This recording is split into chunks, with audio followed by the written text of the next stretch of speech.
En este vídeo de hoy te voy a mostrar evidencias históricas y arqueológicas de la existencia de una edad de oro en la antigua India.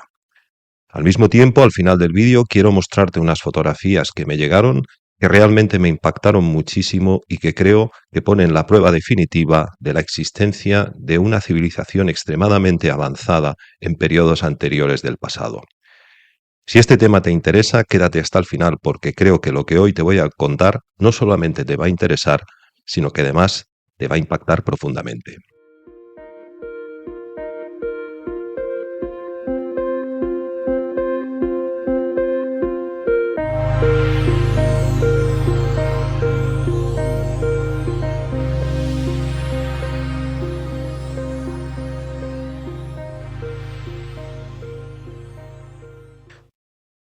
Como te decía en una serie de vídeos anteriores, que creo que si has llegado a este vídeo por primera vez es imprescindible que veas, te detallaba la concepción filosófica de la ciclología de los tiempos que en la antigua India se ha tenido. Me basé principalmente en los textos conocidos como los Vedas y en la gran epopeya del Majábharata, que nos relataba la existencia de edades de oro, plata, bronce y finalmente hierro o edad de Kali, que es la edad que estamos viviendo hoy en día. La epopeya del Majábharata nos relata sin duda la existencia de una civilización enorme, de un conocimiento colosal.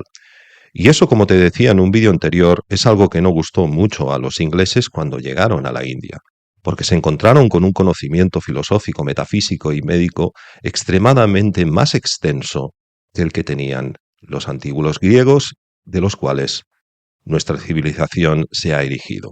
Para que te hagas una idea, el Majábharata es una epopeya que es prácticamente 12 veces más larga que la epopeya de la Ilíada, que es el texto más antiguo que tenemos en nuestra cultura. Pero no solo eso, el Majábharata es muchísimo más extenso que la Biblia y que otras epopeyas, como por ejemplo la epopeya de Gilgamesh.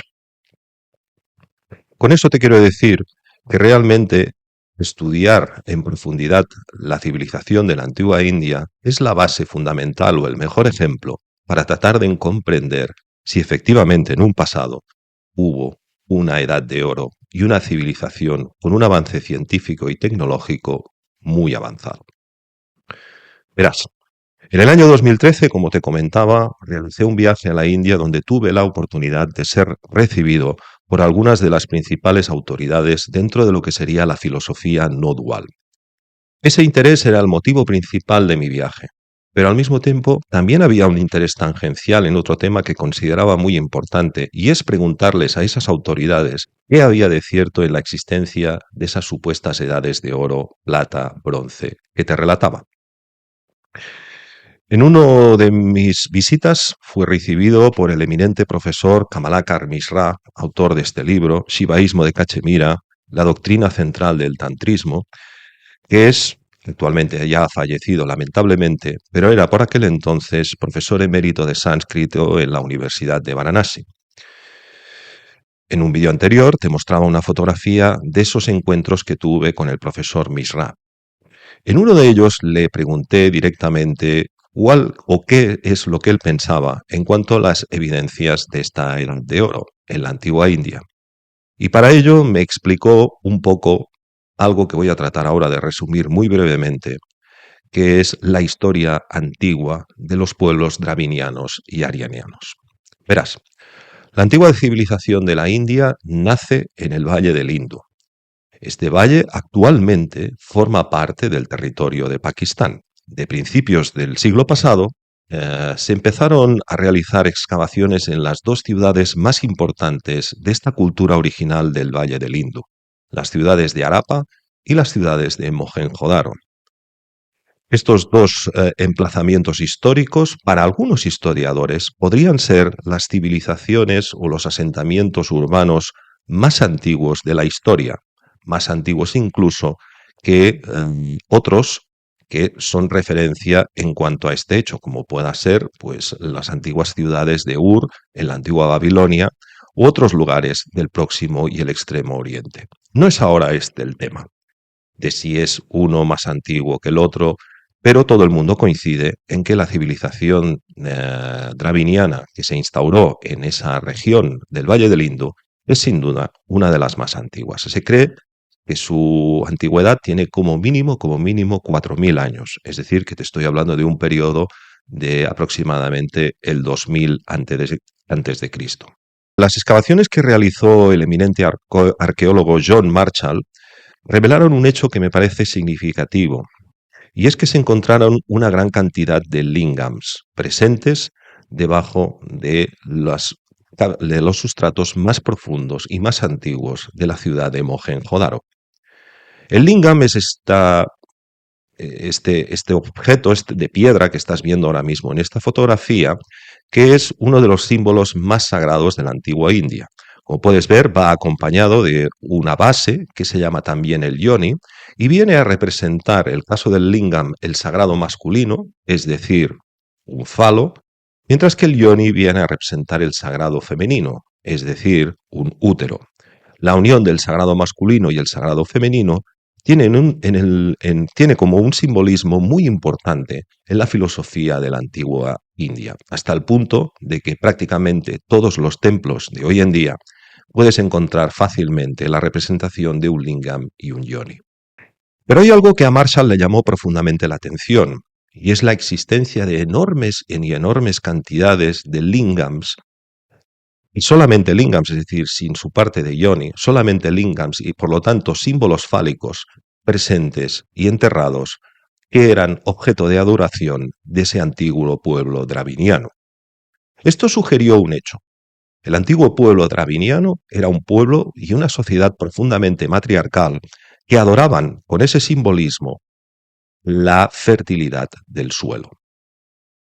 Posteriormente, los trabajos de otro eminente arqueólogo en los años 40 y 50, Mortimer Wheeler, matizaron ligeramente las palabras que había hecho anteriormente su homólogo y profesor John Marshall, sugiriendo la idea de que ese culto efectivamente era un culto matriarcal, pero quizás no eran ciertas del todo las apreciaciones de Marshall en el sentido del establecimiento de una sociedad profundamente matriarcal y por lo tanto profundamente diferente de la sociedad arianiana, que es la que se instauró en la India a posteriori.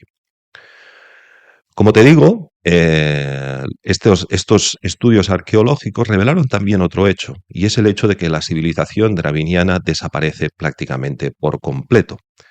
Y a posteriori, esa civilización es reemplazada por otra civilización llamada el pueblo ario, en la famosa y archiconocida migración indoeuropea. Esa migración se produjo cuando pueblos de Europa llegaron a la India y se establecieron ahí, llevando como idioma el sánscrito, un idioma que, dicho sea de paso, tiene una forma de declinar y gramatical muy parecida a las antiguas lenguas eslavas, hecho que sugirió la posibilidad de que esa población procediera de la profundidad de Europa.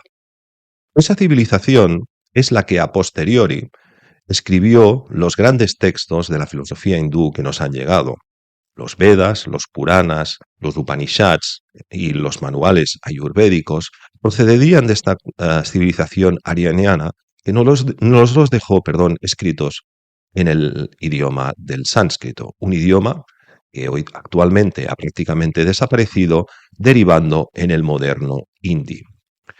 Sin embargo, el pueblo draviniano no desapareció del todo, y es muy probable que se estableciera en el sur de la India, hablando idiomas que hoy en día son y no tienen nada que ver con el sánscrito, como pueda ser el tamil, un idioma muy hablado en las regiones de Goa y Kerala del sur de la India. Pero hay un dato que creo que es importante destacar. Las primeras explicaciones que hicieron los historiadores cuando se encontraron este súbito cambio entre la civilización draviniana y la civilización arianiana sugerían la idea de que el pueblo draviniano había sido exterminado por una invasión por parte del pueblo draviniano. Sin embargo, los estudios profundos que se realizaron por parte de Marshall y otros colegas arqueólogos sugirieron la idea de que esa explicación no tenía sentido. El pueblo draviniano simplemente desapareció porque el Valle del Indo se secó por una catástrofe climática y tuvo que instalarse en otras zonas de la India. Lo que sí es cierto es que efectivamente la civilización ariniana ejerció una importante supremacía sobre la civilización antigua que la había precedido. En los textos de los Vedas, por ejemplo, se hace referencia en un momento a una lucha que se produce entre la civilización areniana con los llamados Dasa o Dasyu. Y no está claro si esa confrontación se produjo con los antiguos pueblos dravinianos que tenían este culto matriarcal. Pero esto no es una clase de historia. Como yo te comentaba en un vídeo anterior, en el vídeo que ahora mismo te vuelvo a dejar aquí arriba para que lo puedas ver y te puedas situar en contexto, según la filosofía de la India, la antigua Edad de Plata estaba representada por un culto matriarcal y la civilización que fue precedida en la Edad de Bronce estaba representada por un culto profundamente patriarcal. Esto cuadra perfectamente con la filosofía del pueblo dharminiano de adorar la fertilidad de la tierra y los lingams presentes en Mohenjo-Daro, al igual que cuadra perfectamente con la filosofía de los Vedas y las escrituras de grandes textos que eran determinados por sociedades mucho más basadas en el conocimiento y por lo tanto sociedades más patriarcales. Sé que esto explicado así de manera resumida pues puede sujetar algún tipo de escepticismo, pero te puedo asegurar, y en la descripción del vídeo te dejaré varios enlaces para que puedas profundizar en este hecho histórico de la India, de que esto tiene bases sólidas históricas y arqueológicas muy notables, de que esto pues ocurrió de la forma que te la estoy muy brevemente resumiendo.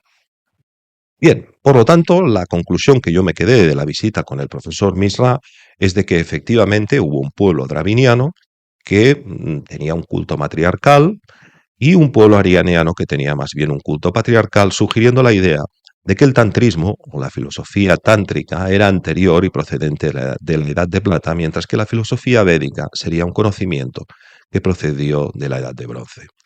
Ya te digo, si quieres comprender los detalles de lo que esto significa, tendrás que ver el vídeo anterior porque ahora es momento de pasar página. No hace mucho tuve la posibilidad de volver a contactar con una persona por la cual profieso una gran estima, que es Jorge José Manuel Bernal.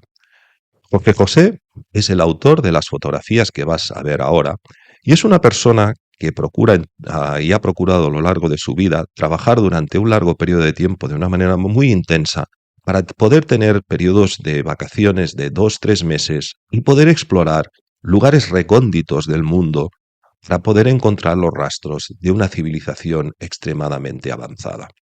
Es una persona por la cual tengo una gran admiración, no solamente por su investigación, sino por su enorme corazón y su gran capacidad humana, y sobre todo por el hecho de que ha decidido pasar de una manera muy discreta. Ahora es momento de mostrar evidencias en construcciones que realmente sugieren y demuestran que efectivamente, más allá de estas explicaciones filosóficas e históricas, si nos vamos a los hechos empíricos, que es las excavaciones arqueológicas, evidentemente hay construcciones que sugieren un conocimiento extremadamente profundo de la construcción, por lo tanto, una ciencia y un conocimiento muy avanzado. Verás, te quiero mostrar la primera de las imágenes, y esta es este lingam de casi 180 toneladas que estás viendo ahora y que se encuentra actualmente en la ciudad de Bhopal. Este lingam enorme está constituido de piedra arenisca sacada de una cantera situada aproximadamente a 220 kilómetros. Cuando yo vi esta fotografía realmente me sorprendí, pero hasta cierto punto no me extrañaba mucho lo que estaba viendo. Me explico. Ese lingam que estamos viendo no fue cortado ni transportado, sino que fue reaglomerado como si fuera un cemento. Esa idea que te estoy comentando fue evidenciada por el trabajo de un excelente químico que durante 45 años lleva investigando el tema de los geopolímeros. Los geopolímeros son rocas que han sido hechas a partir de un cemento de esa misma roca. Me explico. Cojo piedras areniscas, las sitúo en una especie de molde y a través de un aglutinante lo convierto de nuevo en una piedra arenisca que, atención, no se diferencia químicamente en nada de la piedra original. Este trabajo del eminente profesor Davidovich se puede resumir en este libro titulado Geopolímeros, que tiene una extensión de casi más de 800 páginas, que relata cómo los antiguos podían hacer esto con todo tipo de piedras sedimentarias e ígneas, por ejemplo el granito o la diorita, utilizando diferentes técnicas geopoliméricas basadas en la reaglomeración que usaba sustancias o ácidas o alcalinas para lograr tal propósito. Uno de sus libros resumidos sería cómo los antiguos egipcios fabricaron las pirámides usando piedras reaglomeradas. Este libro es un resumen de uno de los aspectos más importantes de la construcción del cemento geopolimérico que caracterizó la antigüedad, que sin duda tuvo en el antiguo Egipto una importancia muy notoria.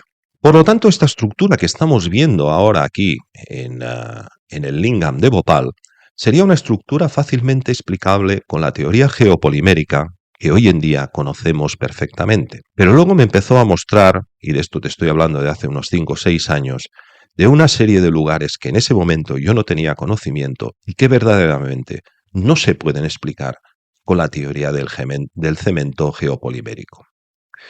Además hay un dato importante, y es que hace aproximadamente muy poco tiempo, información sobre enormes templos, no solamente en la India, sino en otros lugares de Indonesia, que utilizaban técnicas constructivas que difícilmente se pueden explicar ni siquiera con la teoría del cemento geopolimérico, han invadido la red en estos últimos, como te digo, muy recientes años, demostrándonos que efectivamente en el Extremo Oriente hubo una civilización que ya no solamente podía reaglomerar la piedra, sino que además podía hacer verdaderas maravillas con ella.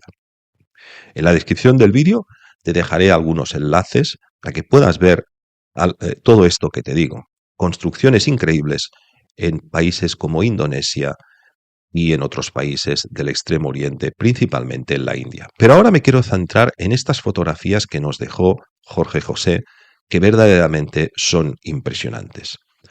La fotografía que estás viendo ahora es la de las cuevas de Ellora. Estas cuevas que estás viendo ahora fueron excavadas directamente en roca y sugieren una técnica constructiva que, como te digo, no se puede explicar con la teoría del cemento geopolimérico. Pero es que hay más. Fíjate ahora en estas otras cuevas, llamadas las cuevas de Gopika Kuba. Fíjate en el arco que estás viendo. Es un arco perfecto, con un agujero enorme y una bóveda casi perfecta, que tuvo que ser excavada con una técnica que hoy en día no conocemos. Imagínate la gran cantidad de energía que necesitaríamos para poder picar la piedra, y no solo eso, llegar a esa perfección de construcción de esta bóveda. Quiero que la vuelvas a ver. Quiero que vuelvas a verla y a parar un momento a pensar cómo demonios pudieron hacer una cueva como esta, excavando en el interior de la piedra, de la montaña me refiero. Impresionante, ¿verdad? Pues hay otro aspecto que realmente me llama todavía más la atención incluso que las excavaciones realizadas dentro de las montañas para construir estas cuevas tan sumamente preciosas.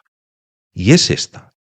Fíjate bien en esta imagen del templo de Hoysalesvara. Fíjate en estas columnas muy bien. Estas columnas están hechas con un detalle tan impresionante que cuando lo vi no daba crédito a lo que estaba viendo. Era la primera vez que veía una construcción que ni siquiera con la técnica del profesor Davidovich podía explicar. Pero no solo esto, fíjate, este otro templo que estás viendo ahora es el templo de Kedaresvara. Este templo, ubicado en el noroeste de la India, es realmente impresionante, pero es que fíjate en este otro templo, el templo de Shantinata. Impresionante, ¿verdad? Es absolutamente alucinante la técnica constructiva tan sumamente perfecta que tenían estos antiguos constructores de estos templos increíbles.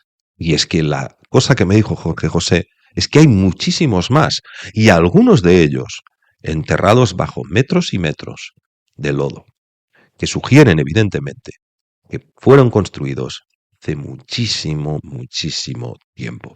Es verdaderamente impresionante el trabajo de Jorge José. Y además también tengo que decir, y en la descripción del vídeo te dejaré un enlace para que veas esto, aprovecho para recomendarte también un canal titulado Contacto con la Ciencia, que es un canal que hace aproximadamente un año hizo un vídeo muy interesante donde sugería la posibilidad, para mí nada descabellada, de que estas estructuras fueran como antiguos motores, porque realmente si ves el vídeo, y no lo voy a poner para evitar problemas con las fotografías con derechos de autor, pero en la descripción del vídeo te lo dejaré para que tú puedas ver este vídeo y lo puedas ver por ti mismo. Esta foto que vas a ver ahora pues podría tener problemas de derechos de autor y por eso no la muestro, pero te dejo el enlace en el vídeo para que tú mismo lo puedas comprobar. Fíjate el parecido que tiene la columna con antiguas turbinas o motores de la actualidad. Verdaderamente impresionante todo esto que te estoy contando. A mí es algo que me voló completamente la cabeza cuando lo vi y conocí a Jorge José. Y no solamente esto, sino otras construcciones que Jorge José Manuel ha realizado o ha visto en otros lugares del mundo, como Malta, México, Guatemala y otros países, que algún día espero que te podamos presentar en este canal en exclusiva para que tú mismo puedas ver que efectivamente hay cosas que ni siquiera con la teoría del cemento geopolimérico del profesor Davidovich se pueden explicar. Una imagen vale más que 1000 palabras y creo que hoy esto es lo que resume perfectamente lo que he tratado de explicarte en este vídeo. Cientos de textos en todo el mundo coinciden en un hecho fundamental. El tiempo es cíclico y en la antigüedad habían civilizaciones extremadamente avanzadas.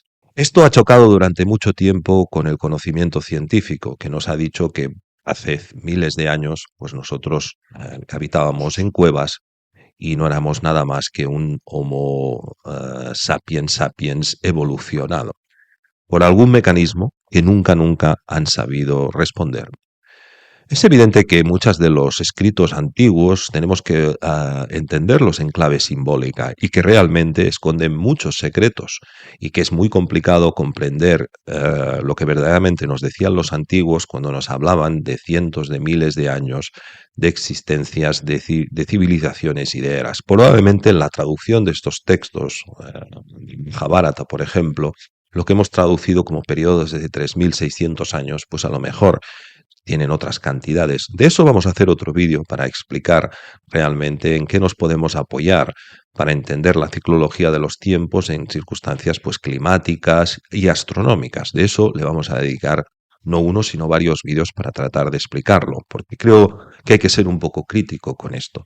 Pero es evidente que ellos nos dijeron que existieron en el pasado civilizaciones muy avanzadas y como explicaba Jorge José, uno de los principales dramas es que gran parte de estas construcciones que estamos viendo solamente son, atención lo que digo, la punta del iceberg de otros cientos o probablemente miles de construcciones que hoy en día están bajo tierra y que nos evidencian la existencia de una edad de oro muy evolucionada. Espero que este vídeo te haya gustado y que haya resultado de tu interés. Este canal, La Voz de Artur, no está monetizado, así que lo máximo que te pedimos es un like, una suscripción si has llegado aquí por primera vez y un compartir en las redes sociales para expandir este conocimiento entre todas aquellas personas que consideres que puede ser de su particular interés.